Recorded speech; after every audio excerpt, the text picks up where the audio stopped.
say is a nut job.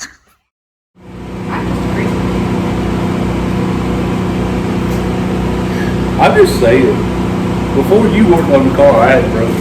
I had not. I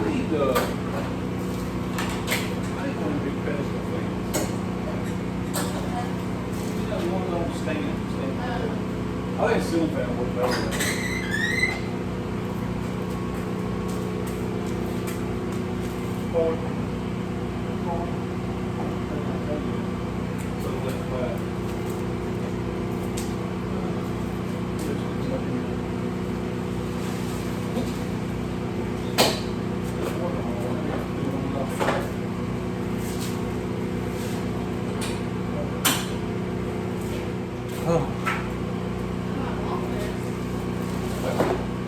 Huh? I mean, not being forward. I've already marked these and set them up. One's the passenger side, one's the driver's side.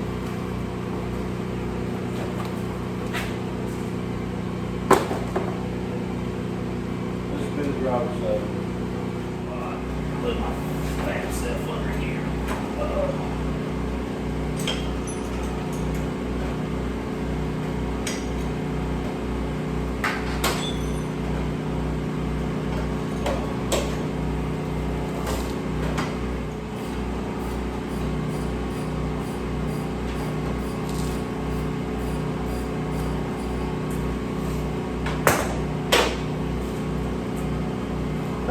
That one fell out when you undone that. That something fell off when you undone the top bolt. Oh, well. Apparently it was both broke. Makes it easier for you. I'm no expert. But these should not be like this.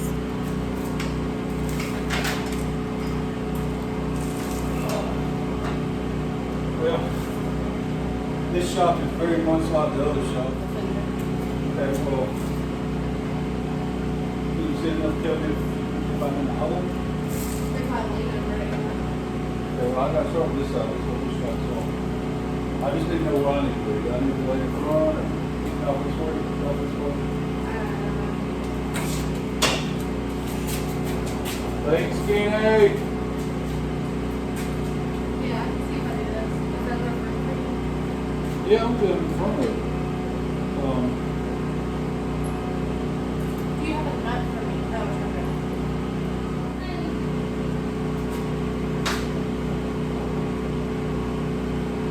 Where's the shop? Oh.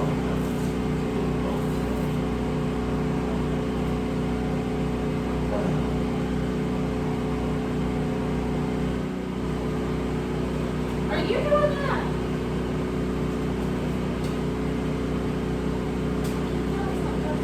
Oh, that's so tired. I cannot get this started.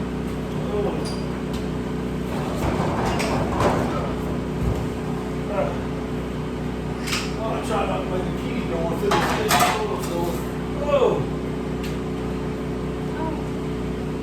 I'll get it. It ain't bolted.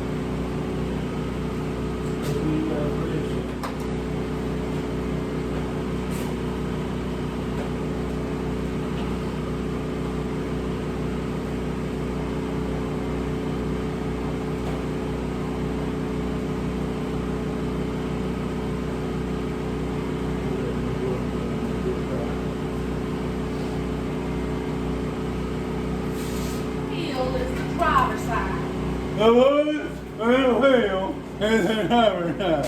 I'm at the shop, you moron. This one is for the passenger side, I got a mark. I run a different shock on passenger side and driver's side. That's top secret information that the whole world knows. You're just forgetful. I'm not forgetful, I have a different balance in my shop. I'm protecting your secret. Shut up. Oh. Me mo remember no mo. Me forgetful.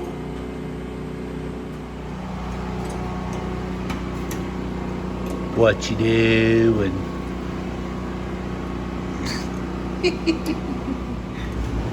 Hey kid.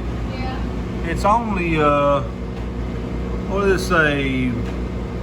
96, 97 in here with AC on. Yes, John, I have to post a message from workers going on strike. Interrupt your viewing pleasure for one moment to make two statements here. First off, I edit these videos as I go, and did not realize that the AC over there interfered with the sound as much as it does until I started editing this. So the first 5 minutes of this video, you can't really hear what we're saying. I do apologize for that. I've learned, but honestly, I don't want to disregard that content because it is content. So I've learned my lesson. We're not going to be running the AC while we're doing videos now, which was kind of weird because the AC doesn't actually make that noise in here. You don't really hear that. I guess there's something with the frequency of the sound it makes. I record with my phone, so something that I guess the speaker on the phone didn't lie. I don't know. It was weird. It's a weird sound. It's almost like a buzzing sound. I don't know what it is. I apologize for it. The rest of the video will be clean. Secondly, there's going to be a lot of content coming because the next 30 days are literally going to be the busiest of the year for me. While I got you paused here, might as well tell you all the details. Is we've got the Sega races, of course, the Southeast Gases races. I've got this engine here for the customer that has to get finished. It has to get done. It has to go. Not because it's bothering me anyway, because the customer has been waiting way too long on that. So that engine has to get to the customer. So, and then of course we got Waylon. We got to get finished up because that F100 truck, because it's got an event it's got to make in Salem next month, and we haven't worked on it in a while. And our wagon goes on power tour in like 2 weeks, right?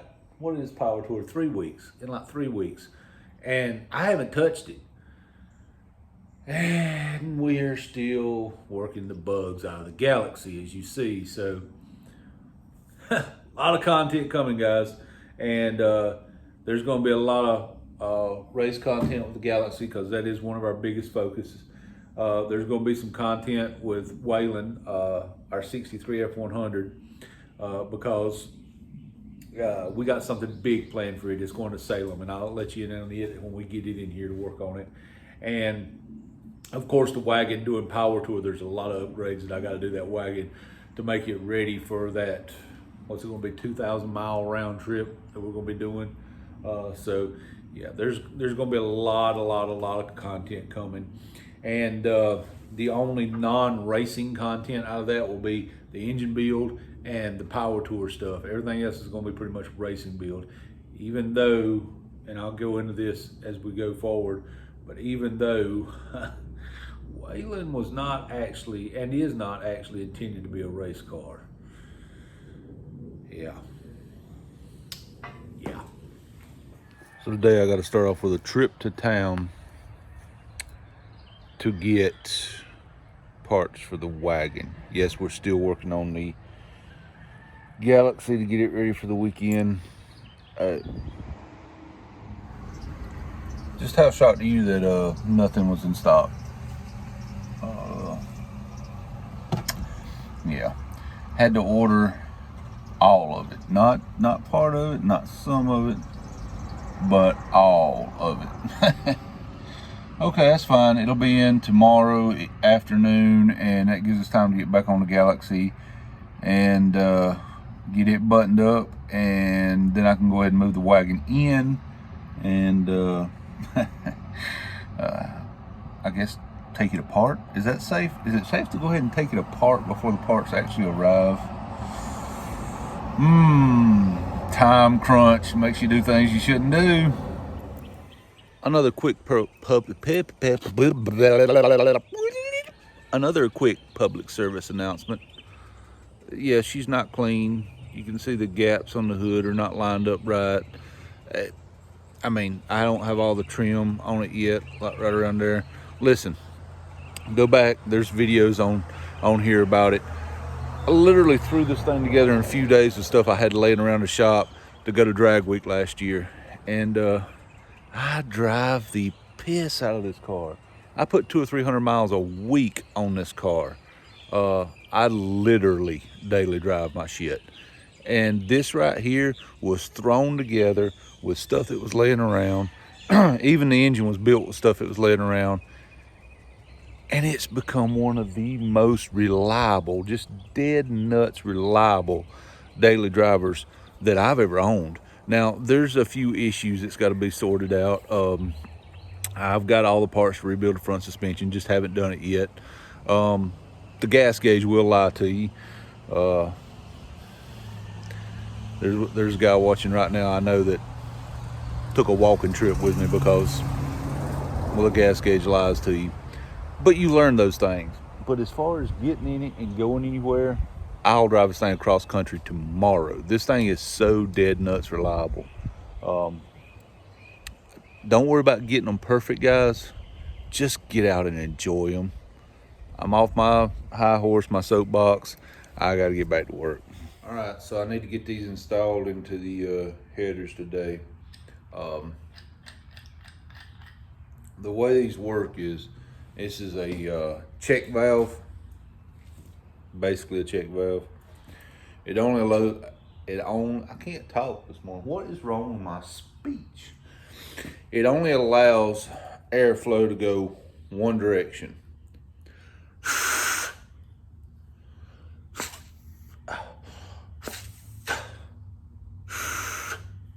One direction. This piece gets welded into the header. Now it's got to go at a angle. I'll show you in a few moments, but it's got to go at an angle in a certain direction for it to work. And basically what this does is it relies on like a scavenging effect.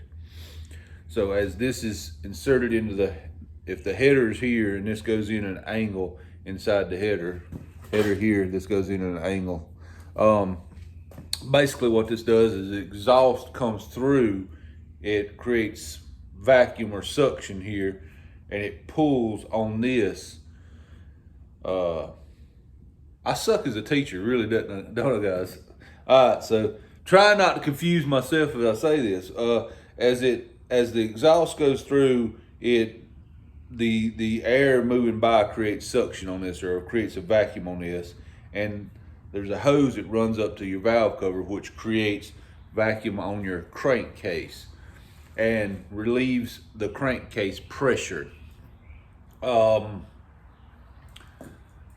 It's the best way to explain how this is for guys that haven't experienced this. Okay, follow me down this wormhole for a second. All right, so you've seen cars go down the track before, and maybe on the top end, or maybe when they leave, or you know, if it's a manual car, maybe at the point they're getting ready to shift, or at some point in time, it looks like there's a little puff of smoke coming from under the car somewhere, or maybe you see a little bit of smoke come out of their hood scoop, or something along those lines. Or maybe the top of the valve cover's a little wet with oil, or you know, any of those things. A lot of that is created by crankcase pressure. When your engine gets to high RPMs, you create this crankcase pressure, and that pressure has to go somewhere. Now on street cars, you have PVC valves that go over. Modern cars go to somewhere. Carbureted cars, you would have a PVC valve that came up and probably went to something like a port behind the carburetor, under the carburetor, somewhere in that neighborhood, and that helps that on a street car. Race car applications, the engines are usually tighter, and modern race cars will use things like vacuum pumps and things of that nature to create a lot of relief on that crankcase pressure. And it does make more power that way because you took some of that crankcase pressure away. Old school and period correct stuff, they didn't have vacuum pumps. This is the way that you can make that happen. And this does draw a considerable amount of of vacuum. There's some YouTube videos out there of guys taking vacuum gauges and hooking to this, and it shows that these things make serious vacuum when they're installed properly. So basically, this does away with all that. The oil on it takes away the pressure in your crankcase, and the harder your engine runs, the more vacuum this creates on the engine. So it works really well. It's something that is necessary when you start making a little bit of power. Now I have been told, I cannot say if this is true or not, I have been told that if you run a full exhaust, these don't really do any good. I don't know if that's true. Everything we do is open headers, so it works extremely well with open headers. I don't really know why it wouldn't work with exhaust, but I've been told that it doesn't work with exhaust. I can't, in my mind, fathom a reason why it wouldn't, but there's people out there that spend a lot of time and have a lot of education to figure out things more important than me. So let's get these things put in and try to get this car wrapped up and ready for the weekend, as ready as we can be. All right, so as I said, there's a special breather cap that goes in the valve cover, runs down to that. It's connected by a piece of hose. Now, the correct way to do this is to set everything up, measure, and put your hose in there. I'm going to allow this hose to dictate how far up or back I set this in the header, if possible, because, well, this hose is getting expensive, and I already have this piece from the old engine and the old setup. So, yeah, we're just gonna see if this works. I think it's gonna be the length. I think it's gonna be about the right length anyway. If anything, it may be a little long because the old setup, I had a short piece of pipe on the end of it, and the exhaust was turned out the side here instead of being dumped under it. So I actually think this hose is gonna be a little long, and I'll be able to trim it back and put it where I want to. But we're about to find out. We're gonna find out together.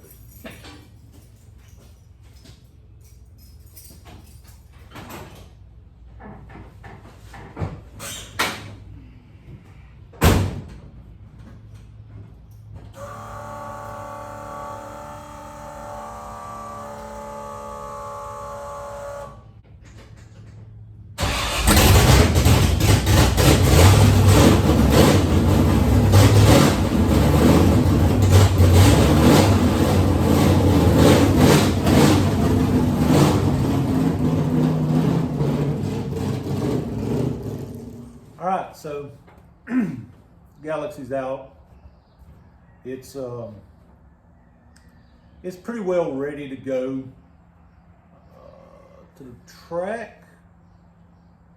I'm not sure what I'm gonna do yet. It has been a gully washer of rain all day today. I really want to take the car to the track tomorrow and make a test pass and see what I got to work with, so we can get the hook and book. But it all depends on the weather. All right, while the weather's doing what it's doing, we need to get back to Waylon.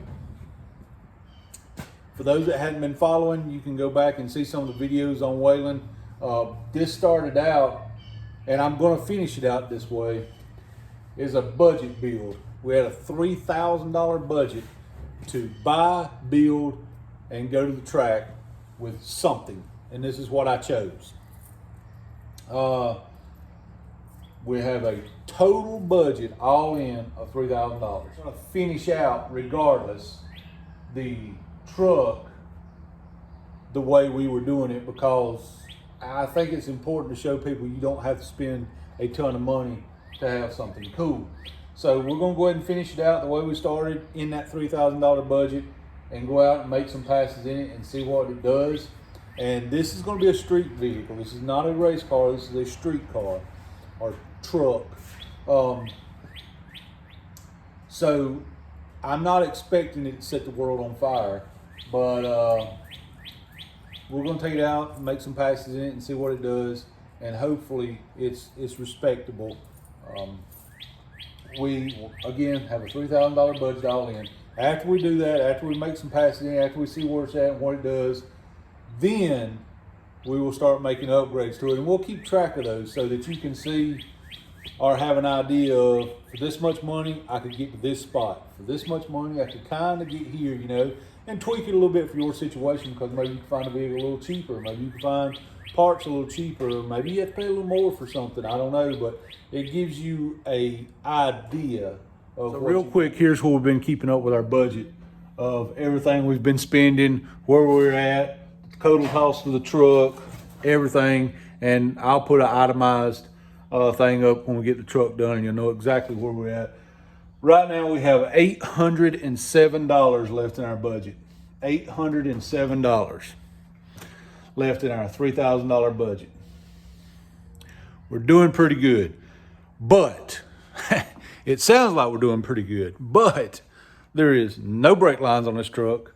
There is no fuel system at all on this truck. No fuel tank, no fuel lines, not a stitch of fuel system on it. There's not a stitch of a brake system on it. The drums on the back have the brake shoes in them, and it has a disc brake conversion on the front axle, but there's no brake lines, rubber or hard lines on the truck. The master cylinders, you know, we're going to a dual pop master cylinder. There's no brake system. There's no fuel system. And right now, we don't have any belts or hoses on the engine. Also, keep in mind that none of the wiring has been done. So it sounds pretty good to say we've got $800 left, but at the end of the day, that's a very tight budget to do what we're going to do. Oh, and we have no drive shaft for it right now either. So a drive shaft usually is in the $300 range. So money's going to get really thick, really quick, and we're just hoping we can still slide in that $3,000. Well, here's what I'm going to do. I'm going to make it in that $3,000 budget. We may just have to give up on a couple things, but I think the majority of the big ticket items are all here. We just may have to budget very smartly on the rest of it. For instance, I will probably do something like a 68 Ford master cylinder, something like that. Something's already a dual pot. Something I can go to a local parts store and pick up $35-40. Brake lines, probably just order some kind of roll of brake tubing off of Amazon or somewhere in that nature, and we'll bend and flare on brake lines. So there are some ways we're going to be able to cut money, but it's still money. So this is going to be my shop truck. That's the ultimate goal, is for this to be my shop truck. So I'm going to run it around town. I'm going to drive it around. I'm going to go pick up parts in it, deliver engines in it when I build them, all those things. So that's the end goal. That's what this truck needs to accomplish. That's the number one goal. The little 1B goal, or the little A minor goal, is we want a fast street truck. What do I consider fast? Well, here's the thing. It cannot be a 3-second truck and be something that I can literally drive every day anywhere I want to. So I have to be realistic. Now, you tell me, this is what I'm thinking is realistic. Now I'm gonna have to use a couple of different numbers, because depending on where you are in the country, you have different types of tracks. Let's go quarter mile, because a lot of the guys in the north and out west are all quarter mile guys. Southeast around here, the majority of the tracks are all 1/8 mile. So let's talk quarter mile. I would like to have a 10-second street truck. I don't think that's unrealistic. In the 1/8 mile, you're talking, what is that, mid-6s? Somewhere in that neighborhood, I think.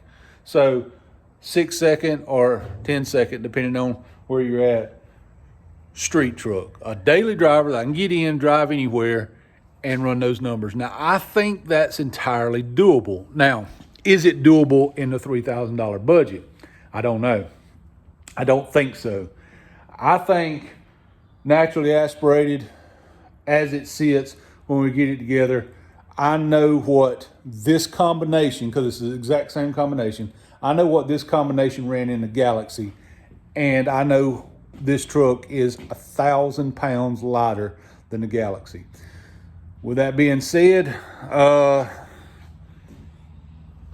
this is probably, if you're talking quarter, this is probably high 11s. Low 12s, high 11s. Street truck right now. I'd say in 8th mile, she's going to run low 7s. So I don't think it'll go there in our $3,000 budget challenge. But keep in mind, I said after we get past the $3,000 budget challenge, we'll do some upgrades to it just to show that you can get out there and do it. And we'll keep track of all that. We'll do some budget upgrades to see if we can't make it a little quicker on the budget. So all that will be documented. All that's going to be on here. But let's dig into this thing, get it up on jack stands, and look at the things we've got to do to it. So I got the front of the truck up in the air here. The jack is just under it. It's actually on stands before the OSHA police get a hold of me here. This radiator still has, if you look right there, I got clamps holding it in place because I wanted to check my distance between my radiator and my water pump there. But the tag is still on it right there. I hadn't even taken it off yet. And you can see what I paid for it. $125. It says retail $269.99, and it was on sale for $125. Tag is still right there. Keep in mind that Summit does have that little discount, or whatever you want to call it. I call it a little discount area, sale area. Summit does have that, and it's actually kind of big. What's there is what's there. But it is a good place to shop for deals. Now, I've been looking at that discount area every time I go in there, and this is only like the second time I actually found something that was useful to me. But when you do find something, I mean, it's a massive rebate when you do find them. I mean, you seen the radiator was supposed to be $269, so let's call it $270, and it was $125. $125. So that's a big discount. The clutch setup over there, I'd have to look at the ticket. I don't remember what it was supposed to be, but I think I ended up at 136 in it, or 126, something like that. I don't remember. I'd have to look at the sticker now. Go back in the video. I mentioned it when I picked it up. But it's when you find a discount over there, it's a discount. I mean, it's a massive deal. So if you go in there and you look at something and you go, I don't really need that right now. If, I was to this point, if it's something you think you can use, you probably should pick it up, because you're not going to find these deals often. I mean, a big 4-core aluminum radiator made for one of these trucks, what are the odds that that's on the shelf in a lot of places? It may be, it may not be. I haven't looked. But even if it is, I'm not getting it for that price. I had priced out one on Amazon, one made by Ching Mansu over in Hong Kong Fu, and it was still like $239, I think. You know what I mean? Or $229, something like that. It was still almost double what I paid for this good American one, made by George in Cleveland. I don't really know where it was made. You know what I'm saying. Check the Summit discount section is what I'm saying. Sun came out for a minute and I sidetracked myself real quick. Yeah, I think we're going to go to Ware Shoals tonight and make a test hit on the car and see if I can get the car to go down. Should be in Wilkesboro tomorrow. I'm going to try to make this race. But if I go down to Ware Shoals tonight and that car busts off a pass that I think it's capable of busting off, maybe we'll think about it a lot. Was there ever really any doubt that there would probably be a test pass tonight somewhere? A couple little things that need to be done, but got to put my draggy up there in a good spot. And yeah, we're about to go have some fun and see if we can't get some good usable data for this new setup. Hopefully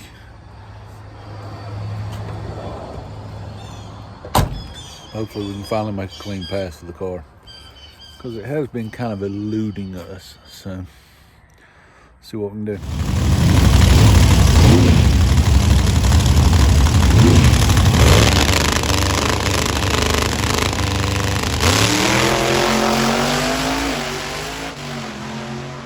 A little pre-race once over to check everything to make sure it's healthy, and then we get into the staging lanes and we're ready to make our first pass.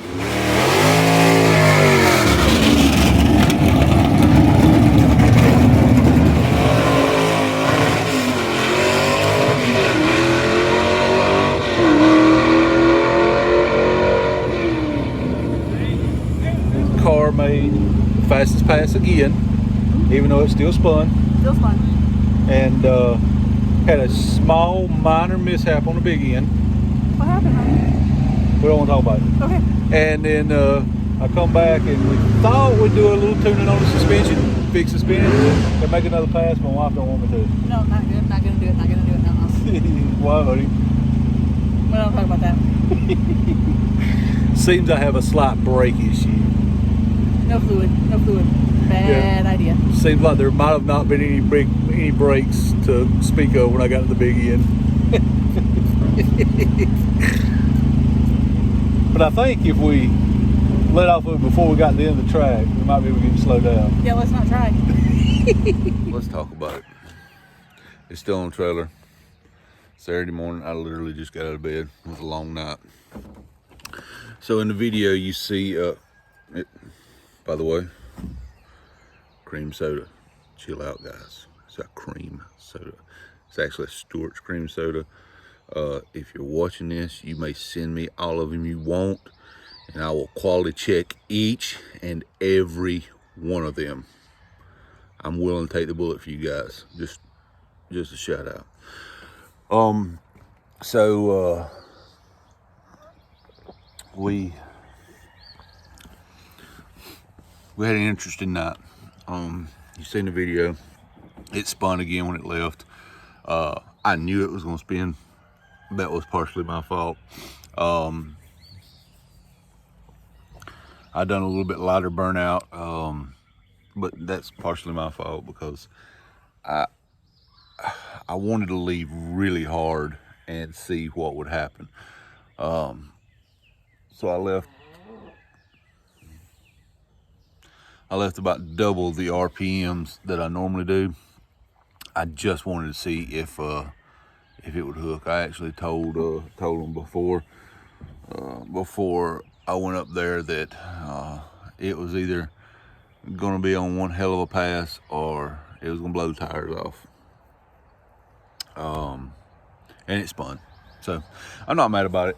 The car still went 0.2 quicker than the last pass, so we are still moving in the right direction. It liked a few of the changes we made. I need to make a tweak to the rear suspension. I actually want to change the pinion angle just a little bit, but none of that really matters. We had stuff with us at the track to make some changes, and we were going to try to make the car a little quicker, but we had this weird situation happen. I think I know what happened to the car, or I think I know what's wrong with the car, but I've learned one thing on this car: never to assume you actually know the problem, because it'll make a fool out of you. But everything's been fine with the car. I haven't had any issues out of the car.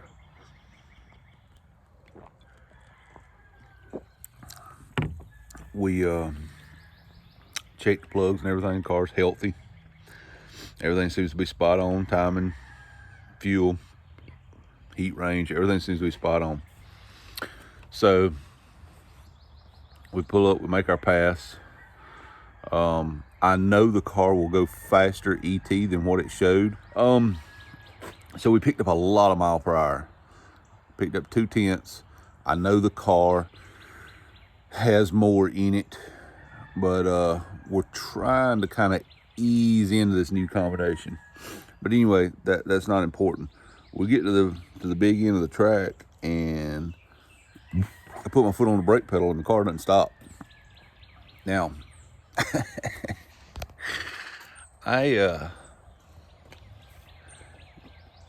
don't want to sound like a baby here or nothing, but when a 4,000-pound car running right around the 100-mile-an-hour mark in 1/8 of a mile, when you push the brake pedal and the car pretty much goes she'll make your butt pucker. There may be a little tiny pyramid in the seat over where my butt sucked a little seat up in it. But I'm going to say something that no matter if you already know it, because I did, and no matter if somebody tells you, it's still hard to do. Don't panic. The worst thing you can do in that situation is panic. Now here's the deal.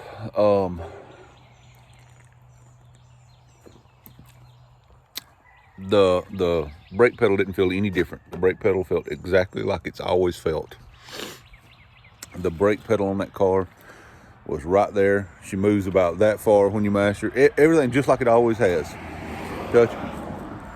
But the car didn't slow down. The car didn't stop. The car, you could tell the car was trying to slow down, but the car didn't stop. I honestly feel like I'm about to pull the steering wheel off because I'm pulling back on the steering wheel so hard to put leverage on my foot. And the car just doesn't want to stop. And I'm standing on the brake pedal with both feet. And the car's slowing down, but it's not just stopping. So we got very close to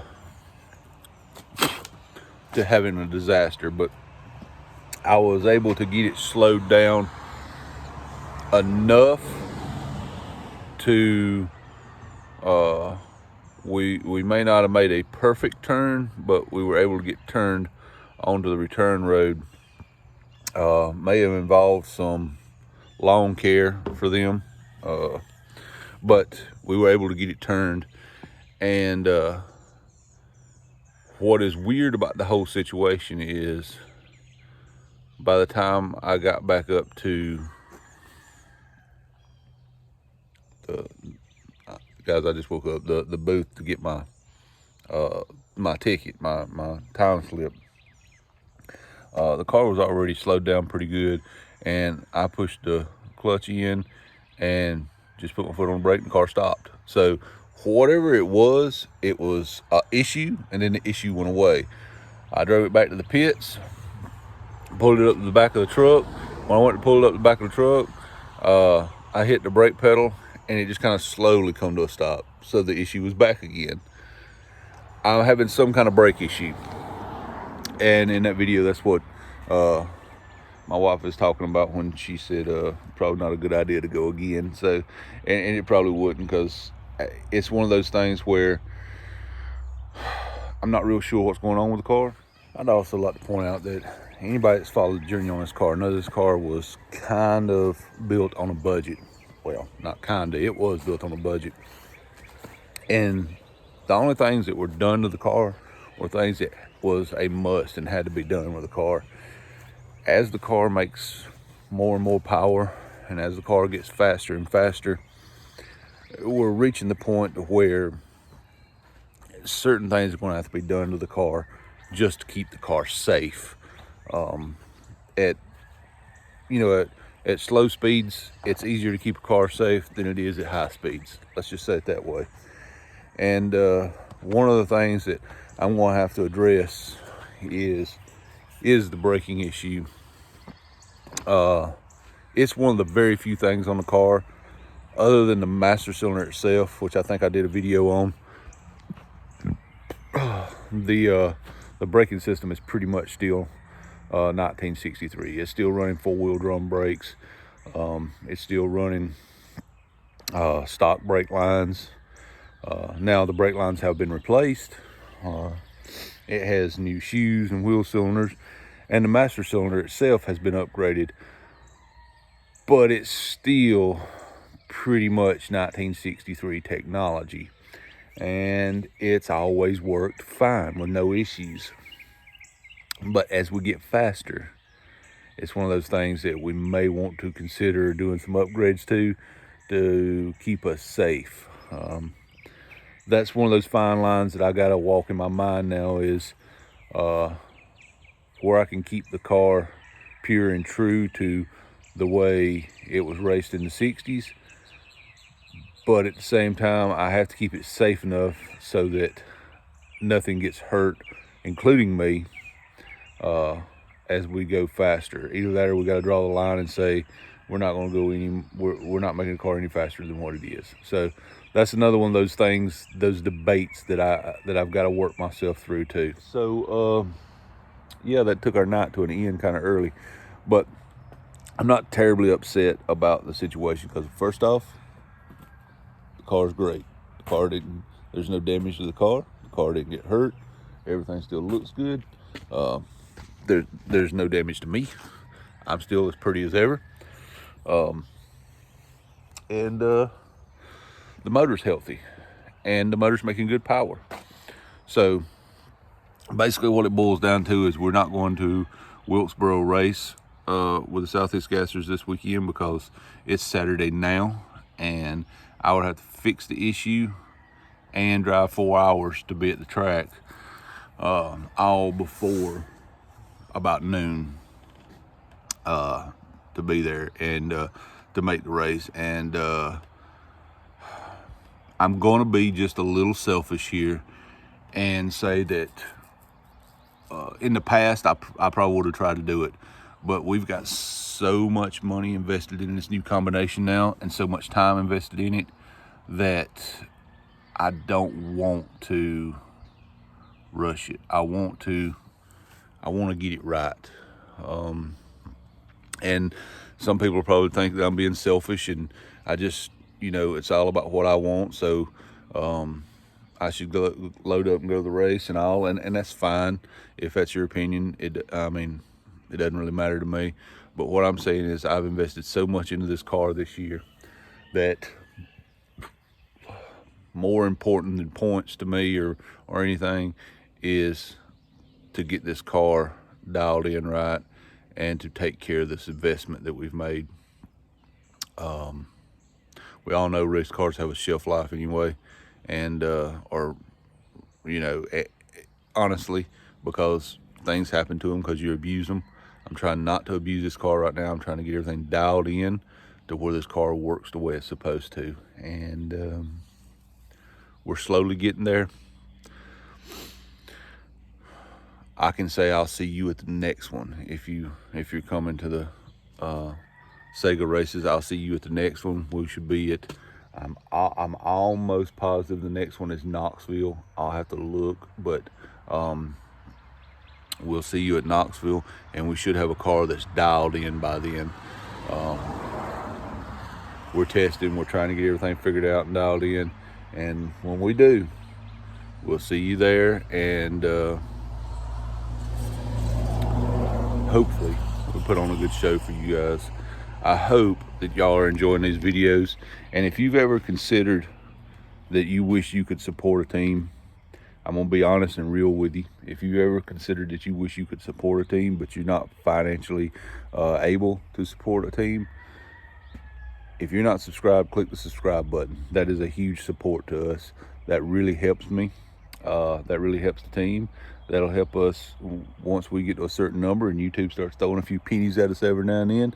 That will help us pay for fuel to get to the tracks. It helps us pay for parts. But I understand if you don't. We're going to end the video here.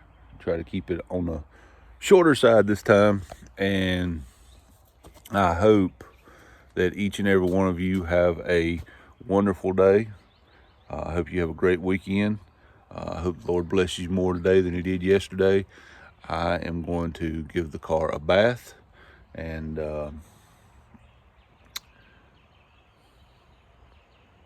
we'll dig in it.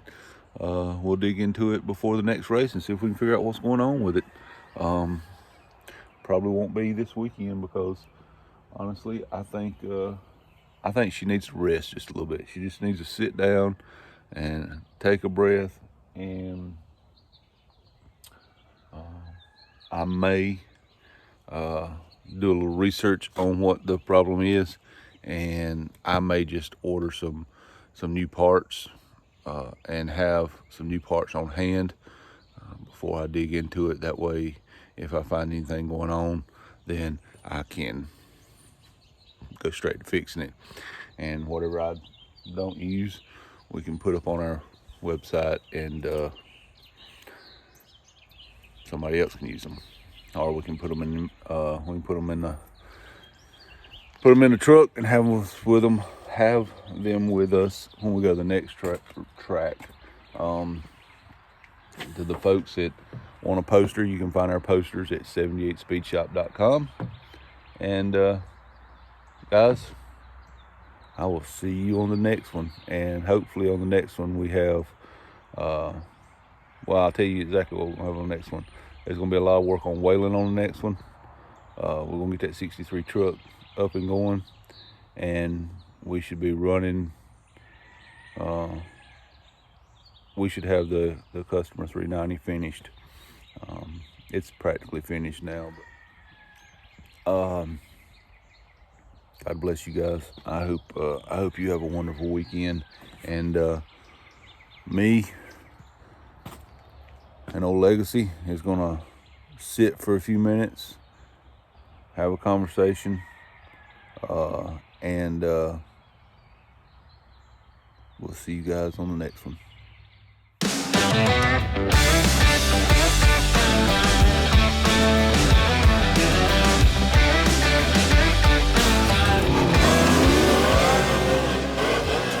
I'd say he's a nut job.